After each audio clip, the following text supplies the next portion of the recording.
자, 이제 우리가 제약과의 전반적인 얘기를 다뤘다면 이제 우리는 직권의 얘기에서 이제 가장 중요한 얘기들을 한번 다뤄보겠습니다. 직권에서 가장 중요하면 뭘 다룰 것 같습니까? 누가 봐도 화산이 적어놨잖아. 화산이죠. 물론 우리나라에는 뭐 그렇게 화산이 자주 터지는 그런 지대는 아닙니다만은 옆에 일본이라든지 또는 동남아 쪽 이런 데 보면 화산 격렬하게 터지죠. 그래서 이 화산의 경류 그리고 이 화산에서 나타나는 여러 가지 피해라든지 경우에 따라서 화산도 여러 가지 이득이 있을 수 있어요. 네, 그런 것들에 대해서 한번 살펴보겠습니다. 화산에 있으면 그 다음 챕터 다시 말하면 다음 주에는 우리 뭐 할까요? 네, 누가 봐도 지진이겠죠. 그리고 판의 경계에서 일어나는 얘기들 그렇게 해서 직권의 중요한 얘기들이 소개되겠습니다. 그 이후에 들어가면은 이제 기권의 얘기들이 소개되겠죠. 기권에서 여러 가지 기상변화 이런 것들이 이제 세밀하게 나가게 되겠습니다. 그에 맞춰서 여러분한테 추가적으로 이런 형식의 프린트들이 더 나갈 거예요. 오늘 배운 화산의 내용으로 또 다음 주 위클리도 진행하게 되겠습니다. 그날 또는 그 주에 공부했던 건 그 다음 주에 위클리로 그렇게 나오게 되겠어요. 앞에 거하고 누적은 안 시키겠습니다. 물론 어느 정도 공부를 하게 되면 이제 나중에 누적 시키겠습니다만 꼴랑 5문제가 뭐 다른 누적하기가 좀 그런 게 하죠. 먼저 화산이 터졌어요 하는데 화산이 뭘까요? 화산 뭐예요? 마그마가 지표. 그렇죠. 마그마가 지각의 약한 틈을 타고 틈을 따라서 분출되는 현상입니다. 이렇게 화산 터지면 기체 성분들이 나오고요. 액체 성분들도 나올 수 있겠죠. 그리고 고체 성분도 나오는 것 같습니다. 마그마하고 용암 어떤 차이가 있습니까? 마그마하고 용암 어떤 차이가 있습니까? 공기를 안 맞는 게 마그마고 나와서 만날 수 있고. 마그마에서 기체 성분들이 빠져나가고 나면 액체 성분들을 우리는 용암이라고 불러요. 그래서 마그마하고 용암이 동격인가요? 아니요. 마그마가 더 넓은 의미예요. 이해했어요? 기체 성분들로는 가장 많은 건 아무래도 수증기가 될 것 같습니다. 화산가스의 대부분은 이제 수증기가 차지하고 있습니다. 그 외에 CO2 이산화탄소도 있겠고 황화수소라든지 이산화황 같은 이런 놈들도 있겠네요. 이거 산성가스죠. 이해됐습니까? 특히 이런 거 많이 들이마시면 죽어요. 황화수소 들이마시면 죽어요. 알겠어요? 황화수소 냄새 어때요?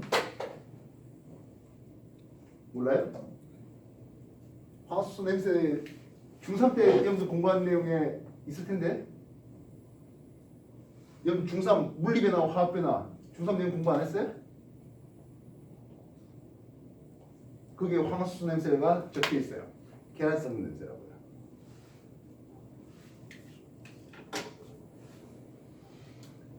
계란성 냄새라고 하는데요. 그 부패하다 부자 쓰고요. 계란 난자를 써요. 그 냄새 취자 써요. 뭐라고요? 불안취 그렇게 써요. 액체 성분이 이제 그래서 용암이라고 하고 있습니다. 용암은 한자잖아요. 영어로 어떻게 쓸까요? 라바입니다. 고체 성분 흔히 말하는 화산 세세물로서 화산 대표적으로 재가 있네요. 화산재가 굳어져 만들어진 퇴적암 뭐라 불러요? 응해암이라고 부르겠네요. 화산재보다 사이즈가 더 작다면 화산진 쓰겠고 먼지 진짜예요. 화산재보다 사이즈가 좀 더 크다면 뭐 화산탄, 화산계, 또는 화산력도 나와요. 력자 뭘까요? 중력이에요? 자갈력자죠. 자갈이 퇴적되어서 자갈 베이스로 퇴적되어서 만들지 퇴적암 뭐라 부른다고? 여감 부른다고. 그 력자야. 이해됐어요? 정리해 주십시오.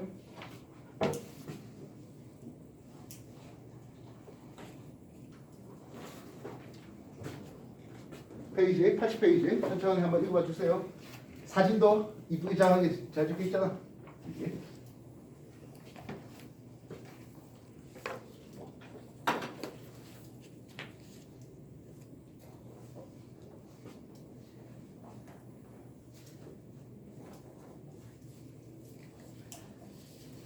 오늘 지각 쓰는데 좀 많네.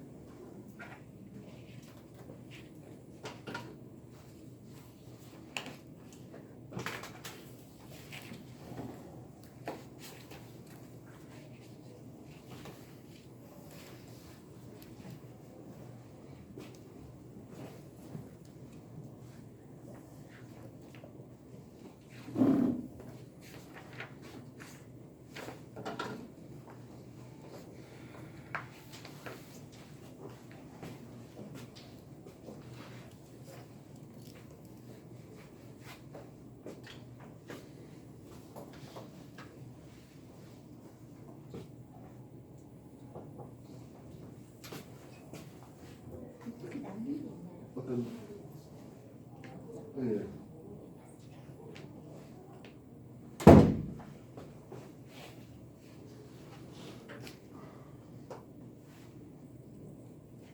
그래서 고기후 연구에 고기후 옛날 기후를 연구하는 방법 중에 빙하 속에 포집되어 있는 빙하는 게 눈이 쌓인 거거든요.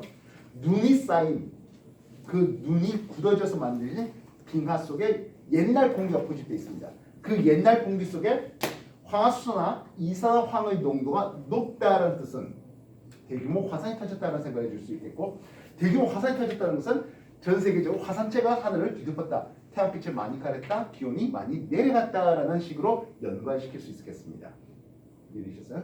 쌤, 이산화탄소 오시가스 아닙니까? 뜨거워진 거 아니겠습니까? 라고 하지만 화산가스가 화산재가 하늘 뒤덮어서 태양빛을 가리는 게 그게 더 우선시 되겠습니다. 알겠어요? 앞으로 저 화산이 터질지 안 터질지 좀 연구하고 싶어. 이게 산성가스거든요.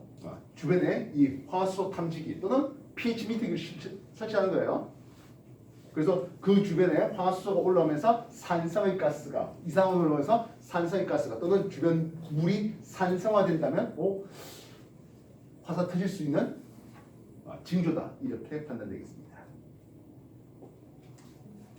여러 학자들이 화산이 언제 터져요, 대표적으로 백두산이 언제 터져요 하겠는데요. 지질학자들은 얘기합니다. 조만간 터진다고요. 조만간. 어느 정도가 조만간일까요? 3년? 한 3,000년 정도는 조만간 터진다 합니다. 지질학자라든지 우주 뭐 이런 쪽은요, 규모가 꽤 커요. 굉장히 가까이 있는 별 하면 100파섹이면 326광년이에요. 100파섹 거리에 있는 별은 매우 가까이 있는 별이라고 얘기를 해요. 별빛이 날아와서 300년 날아오는 그 정도 거리에 있는 별은 매우 가까운 별이에요. 여러분들 태양계에서 제일 가까운 별이 몇 광년 정도 거리에 있습니까? 한 4광년 거리에 있어요. 그거 가려면 일반적인 우주선과 현재 있는 우주선을 만약 간다고 하면 못해도 한 30만 년 이상 시간 걸려요. 그 정도 가는데 그럼 그것보다 몇 배? 한 100배 더 없거든. 뭐 그 정도 가는 데는 매우 가까운 이라고 해요. 그러니까 먼 거리에 있는 별은 뭐 한 50억 광년 넘어 있으면 매우 먼 거리에 있다, 뭐 이런 식으로 표현하는 거죠. 다비가 좀 많이 다르죠? 자, 우리는 이 용암의 종류를 한번 따져볼까 하겠습니다.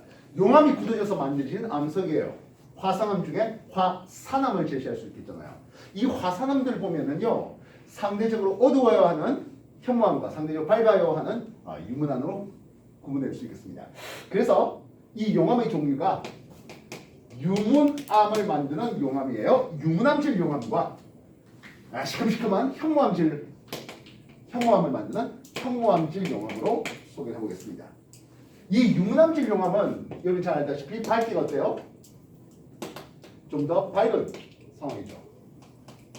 유문암이 밝은 상황이에요. 현무암은 당연히 어둡습니다. 그치? 이 이유가 무엇일까요? 하는 부분이에요. 이 이유가 밝고 어둡게 만드는 것은 결국엔 SiO2 이산화규소 함량 때문에 그래요. 100% 이산화규소는 누구예요? 건물 이름으로? 석영이죠. 약간의 알루미늄이나 칼륨이 이런 게 들어온다, 나트륨이 들어온다면 장석이라는 이름을 쓸 수 있습니다. 석영 장석의 비율이 그럼 유문암질은 많다 적다? 밝은 안 많죠. 이게 밝은 놈이라고요. 100% SiO2면 석영이에요. 석영 무색 투명하고 약간의 칼륨이라든지 나트륨 이런 게 들어온다, 알륨이 들어온다, 장성이 됩니다. 이런 장석들은 분홍색이라든지 흰색 이런 것들입니다. 그래서 밝은색 광물입니다. 그럼 얘네들은 상대적으로 SiO2 함량이 적조하겠습니다. 참고로 적다고 하면 한 5%, 10% 이런 수준 아니고요. 그래도 한 40% 이상은 돼요. 그래서 규산염 광물이라는 이름을 쓰고 있습니다. SiO2하고 동격인 말이 있을까요? SiO2하고 동격인 말입니다. 이게 끈적끈적해요. 끈적끈적하다. 이거를 한자로는 점성이라는 게 있습니다. 그럼 융합질 용하면 훨씬 더 끈적끈적해요. 점성이 크조하겠다고요. 그럼 반대로 SiO2 함량이 작아, 적어. 그럼 상대적으로 점성이 작조하겠죠. 이해했어요? 여러분들 점성과 반대되는 말이 있을 거야. 끈적끈적한 성질과 반대되는 말 뭘까요? 잘 흘러가요 하는 유동성이에요. 흘러간 성질이죠. 유동성. 그렇다면 현무암질 용하면 유동성이 훨씬 크죠 되겠고, 윤암질 용하면 잘 안 흘러가. 끈적끈적하니까 잘 안 흘러가. 유동성이 작아라고 하겠습니다. 여러분 현무암질 용암이 유동성이 크다 했는데요. 어떤 용암이 유동성이 클 것 같아? 상대적으로 뜨거운 용암과 차가운 용암 어떤 게 더 유동성이 클 것 같아? 됐다. 당연히 뜨거운 거죠. 차가우면 식어버리는데 어떻게 흘러가? 그래서 이 유동성과 같은 말이 있어요. 그 용암의 온도예요. 현무암 용암이 훨씬 더 고온이고요. 유암 용암은 상대적으로 저온이에요. 좋은 데에서 뭐 100도씨 뭐 이런 뜻은 아니고요. 그래도 700도 이상 되고 현무암 용암은 높으면 뭐 8, 900도 이상 그렇게 되는 것을 볼 수 있습니다. 현무암 용암이 유동성이 크다 했잖아요. 용암이 터져서 흘러간다고요. 이 흘러가는 속도가 빠를 때는 어느 정도 될 것 같습니까? 유동성이 큰 현무암 용암이 비타민에 따라서 잘 흘러갈 때는요. 빠를 때는 속도가 시속 30km 이상 갑니다. 여러분 달려서 그 용암 피할 수 있어요? 시속 30으로 1시간씩 달릴 수 있겠습니까? 시속 30이면요. 여러분 10m/s 달리는 게 시속 36이에요. 우사인 볼트가 100m 빡 달리는 게 시속 36km예요. 그죠? 그래서 대표적으로 가장 유동성이 크게 흘렀던, 그러니까 가장 빠른 속도로 용암이 흘렀던 그때 속도가 측정된 게 시속 한 30 정도 되는 거거든요. 하와이의 킬레우웨어 화산의 대표적인 놈이 그러겠습니다. 자, 그렇다면 화산체를 한번 생각해봤습니다. 현무암 용암은 유동성이 커서 잘 흘러. 그래서 옆으로 많이 퍼져있는 순상 화산체를 만들어요. 순자가 무슨 순자입니까 하면 방패 순자예요.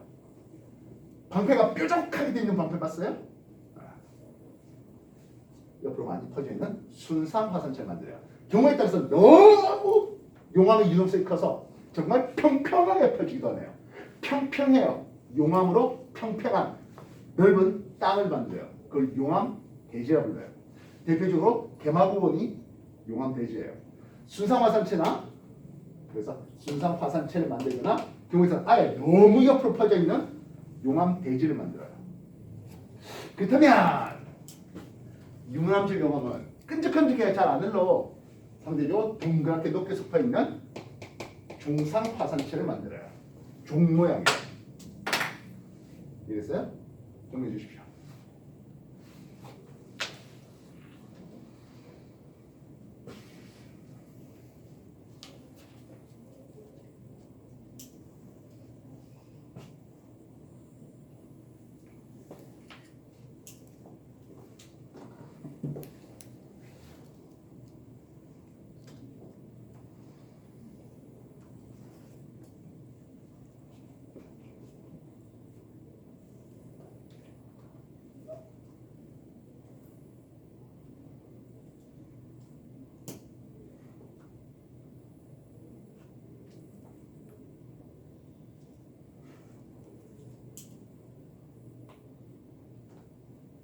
나중에 공부가 되겠지만 현무암질 용암이 만들어지는 방법들과 유람질 용암이 만들어지는 방법들에 대해서 소개돼요.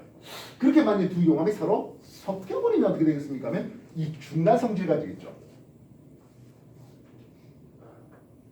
유람과 현무암의 중간 성질 가집니다. 누구죠? 안산암질이요.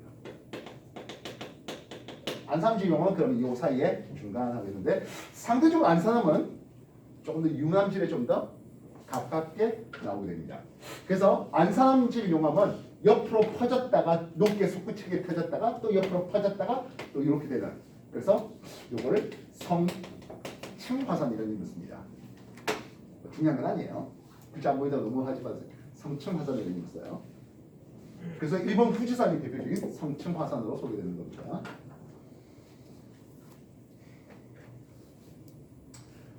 아까 화산가스의 주성분 누구라고 했지? 수증기죠. 화산가스의 함량은 여기 생각에 융합질이 많을 것 같아? 아니면 현무암질이 많을 것 같아? 네, 융합질이 좀 더 많습니다. 현무암이 만들어진 나중에 좀 더 진도가 좀 더 나가야 되는데 현무암질 용암이 만들어진 건요. 지표 근처가 아니고 경우에 따라서 플룸 구조론을 볼 때 외핵 2,900km 깊이에서 이렇게 올라오는 거예요. 플룸, 뜨거운 플룸이라 불러요. 2,900km가 어디입니까? 하면 외핵의 경계면이에요. 멘트가 외핵 경계면에서 쭉 올라오는데 그 외핵 경계면에 물 있겠어요? 없어요. 이해했어? 물은 나중에 판 경계할 때 해구에서 섭입하는 과정에서 물이 들어온다든지 근데서 물이 공급이 일어나게 됩니다. 그래서 현무암질 용암은 지하 2,900km에서 온다든지 또는 멘틀 대륙 상승부, 그래서 못해도 한 400에서 700km 그 깊이에서 올라온 놈들이에요. 그럼 거기서는 물이 별로 없어요. 여기는 물의 함량이 적어요.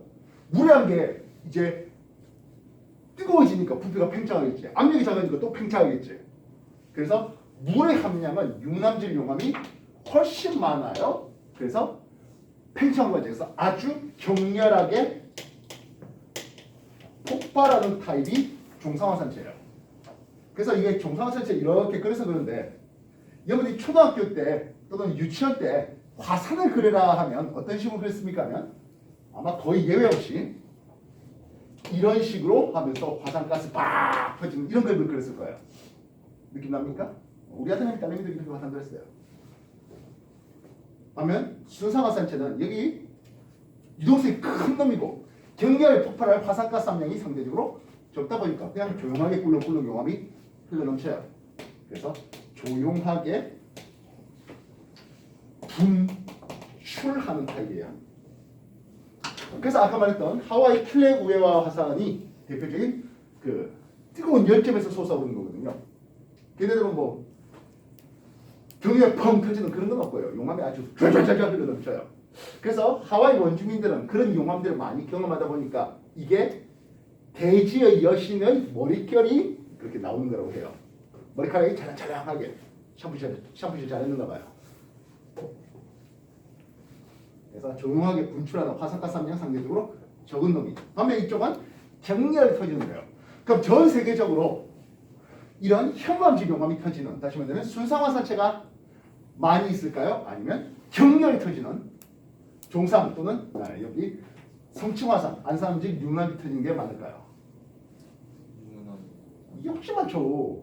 그냥 화산 터질 때 조용하게 꿀렁꿀렁 터지는 것보다 뻥 터지는 이런 그림을 그리잖아요. 많이 보이는 게.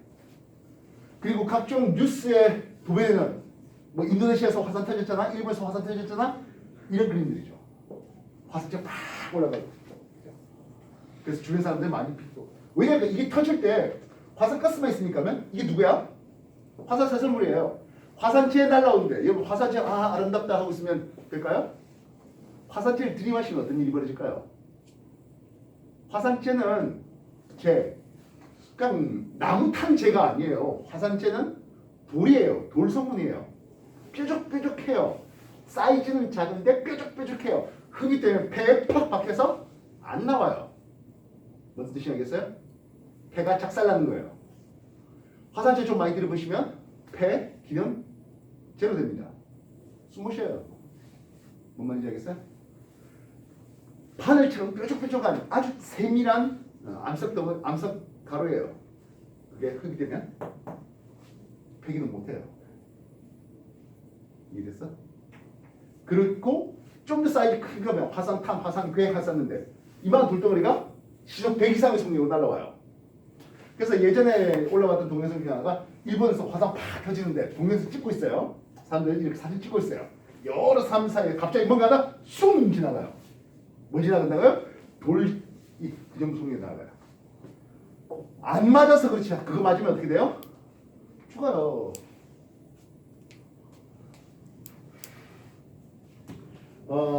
한 5년, 6년 된 것 같습니다. 일본에서 화산 터졌을 때 아마 아소산인가 그쪽 화산 터졌을 때 미담이라고 해서 소개된 건데요. 화산 터지고 여러 사람들이 죽었어요.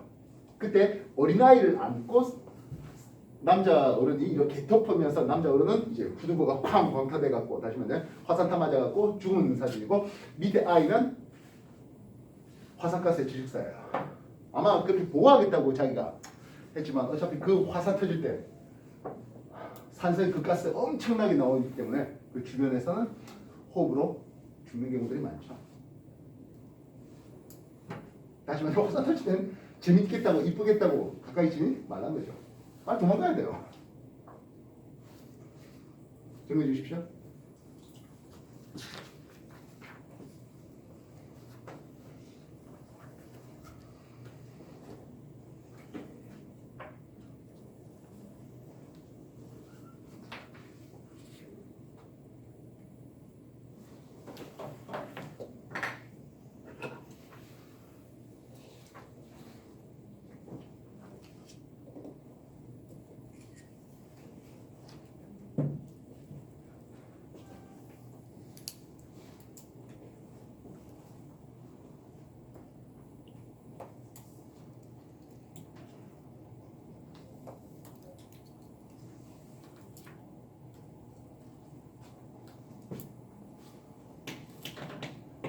그런 대표적인 산이 누가 있습니까? 하네요. 수상화산체의 대표적인 놈은 제주도 한라산입니다. 아까 얘기했던 하와이의 킬레구게와 하산이라는 관놈이에요. 뭐 외울 필요는 없어요. 그림만 보고 예쁘게 줄줄줄 잘 흐르는 용암을 보았다? 이런 쪽이에요. 알겠습니까?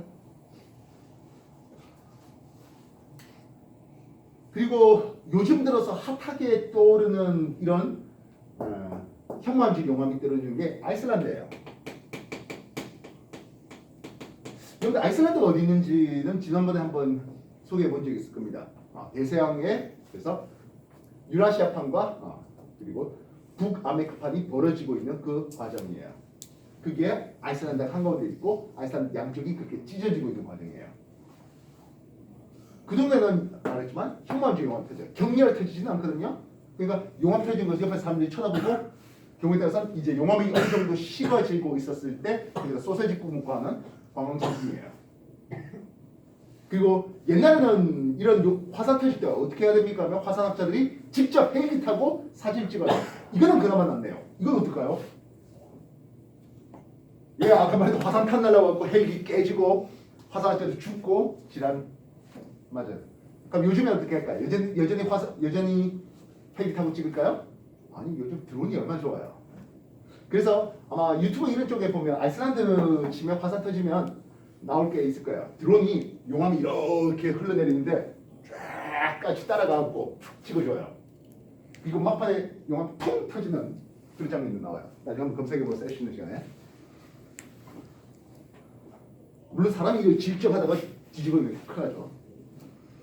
그래서 제주도 한라산 그리고 하와이 그리고 아이슬란드가 대표적인 현무암질 용암이 터지는 장소입니다. 그렇다면 전 세계 격렬하게 터지는 이런 쪽은요. 대표적으로 환태평양 화산대가 있어요. 밑으로 따지면 뉴질랜드 그리고 오스트레일리아 그리고 인도네시아를 비롯한 각종 동남아, 일본 그리고 남아메리카 안데산맥이 있는 쪽입니다. 그렇게 쫙 돌아서 나중에 퉁가까지 그렇게 남태평양 오는 그런 환태평양 화산대에서 터진 건 다 이런 놈들이에요. 보통 뉴스에 나오고 하는 놈들이 대부분 이런 놈들이에요.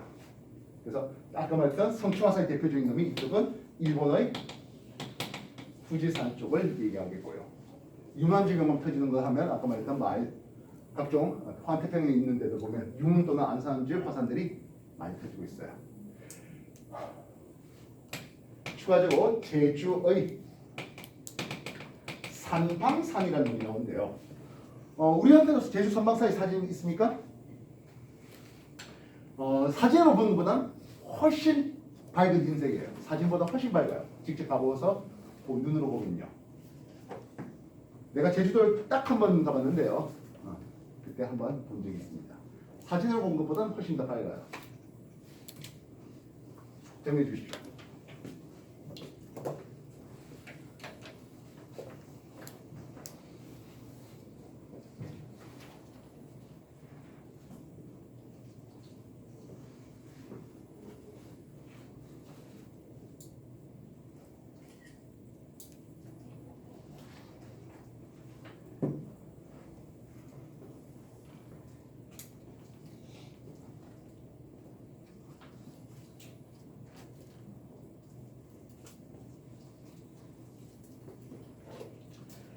쪽 80쪽, 81쪽 다 보셨으면 넘겨볼까요?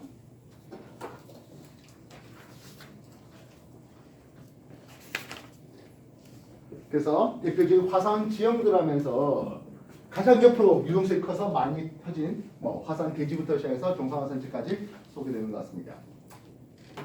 화산이 무조건 해로운 일입니까 하면 그렇지 않아요. 화산이 유용성도 있죠. 일단 화산 터지기 전까지는 굉장히 관광 상품입니다. 그죠? 지열을 이용해서 지열 발전도 할 수 있겠죠. 그리고 지난번에 이용한테 수업하고 정규 우리 체크와 상관없이 플러스 알파 하나 더 내준 게 있는데 광상이라는 이름을 썼습니다. 기억나실까요? 대부분의 금속 광물들은 화상 광상, 즉 마그마가 식어지는 과정에서 정출되는 과정을 보게 됩니다. 그래서 대표적인 화상 광상이 바로 금맥이에요. 그런 장점들이 있네요. 물론 단점은 화산 터지면 이제 그 다음부터는 다 단점 투성이에요. 아까 화산재 들이마시면 뒤집어지겠고 죽겠고, 화산 타 맞아서 죽겠고, 용암 흘려서 집 다 불타고 그렇습니다. 당연히 지진이 일어나면서 화산 터질 때 지진 동반합니다. 옆에 있는 건물 무너지고 이랬어요. 그런 것들이 화산 터졌을 때 어떤 단점이라고 소개될 수 있겠네요. 84쪽인가요? 83쪽인가요? 화산의 유분리점에 대한 소개들이 나오고 있습니다. 도덕이 극치죠? 아닌가요? 페이지에 82쪽, 3쪽 다시 한번 정리해 주십시오. 봐주십시오. 82쪽과 83쪽 화산 지형들과 그리고 화산의 유용점 또는 화산의 어떤 피해 이런 것들이 소개됩니다.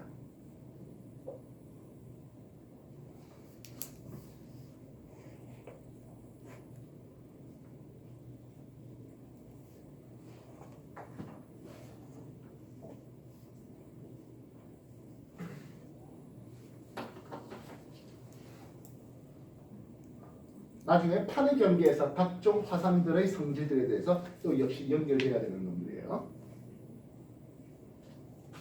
당신도 좀 넘겨, 페이지 넘겨.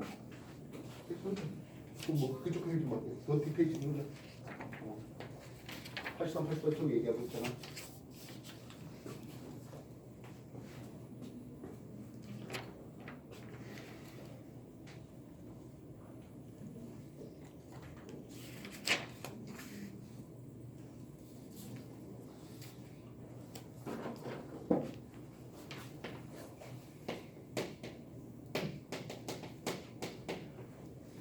마그마하고 용암의 차이점 뭐라고요? 마그마에서 화산가스 이런 것들이 빠져나간 게 용암. 그래서 용암은 한자로 용수멜 라바예요. 애벌레 라바 말고요. 마그마 이건 이제 한자어가 없네요. 즉 그전까지는 이제 동해에선 터진 용암만 봤지 그 안쪽에 깊숙한 마그마는 못 보고 있었으니까요. 그래서 마그마는 마그마 한자어 영어 그대로 쓰고 있습니다. 이 마그마가 만들어지는 과정이 아까 말했던 형맘제 마감 만들어질래? 유무남제 마감 만들어질래? 그거는 또 한참 더 후반부에 얘기가 나오게 되겠어요. 자, 정리가 된 것 같으면 페이지 넘겨서 개념 따지기, 유형 입히기, 뭐 그리고 실내 파트 푸는데요. 참여 파트는 그냥 스킵해도 된다 했습니다. 그지? 되겠어요? 일단 유형 개념 따지기부터 먼저 쭉쭉 풀이하도록 하겠습니다. 잘 하십시오.